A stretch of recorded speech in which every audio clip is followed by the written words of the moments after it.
Hi, my name is Hank Norush. I'm from Tucson, Arizona. I'm a scooter holic. I've always wanted to build a lowrider scooter, and I was never sure when I was going to do it. My wife and Dirty Dave really just talked me into joining this competition, and so I struggled for a while. I didn't get much done. I couldn't gain momentum, but it took me about a month to get the suspension dialed in and working.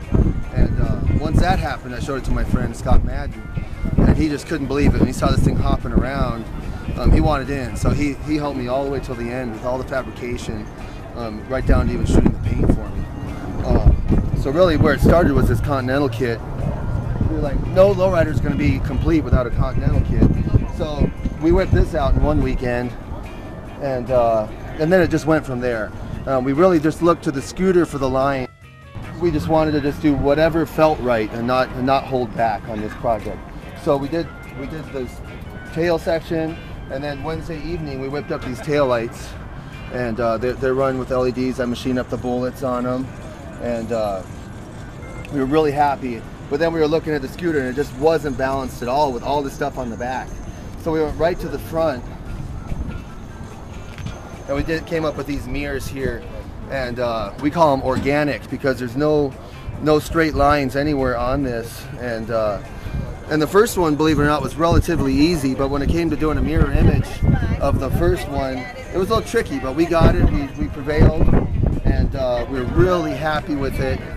And then we went on and we lowered the horn cast down, just kind of really filled the lines with the fender. And then we came up with this hood ornament design, and then I contacted my buddy who's a sculptor, Nicholas Burke, and he was all over it when he saw this thing.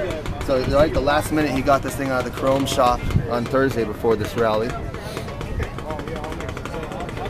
And I machined all the accents on here,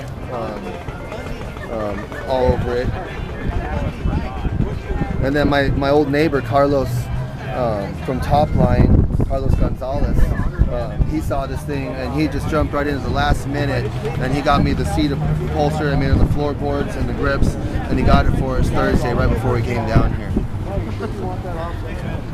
So yeah, I mean, yesterday the paint wasn't even 48 hours old, and we pulled 2 overnighters to get this thing assembled for this rally, and we're very pleased. So we got some other accents here. In order to get a low profile seat, the gas cap comes up an inch and 3/4. So we took a small frame gas tank and dropped it in there and turned it 90 degrees. That way we were able to get a nice, clean, low profile seat on it. I was trying to come up with something crazy on these cowls in the very beginning. I wanted them to open up, not stock.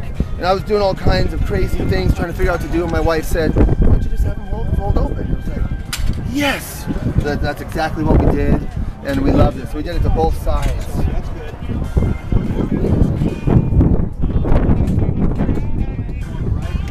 Sorry. Still some loose ends to tie up. So getting them to hinge open was relatively easy, but the latches were a new challenge. So we ended up coming up with the latch for this glove box door. We turned it 90 degrees and made it housing and a place for it to pin into with spring loaded. It really turned out really clean. I borrowed another one from my buddy Professor John because he had an all-skate at my house, so that really worked out good. So we added an air compressor, air tank, and a battery on it, and we still got a little bit of loose ends to tie on it. And so with the air ride suspension, when you park it, you deflate it. So this is in the deflated state right now. When you ride it, these 2 toggle switches operate the suspension. This one's for the front suspension, this one's for the rear suspension. When you flip the switch up, it'll raise it up to the factory stock height.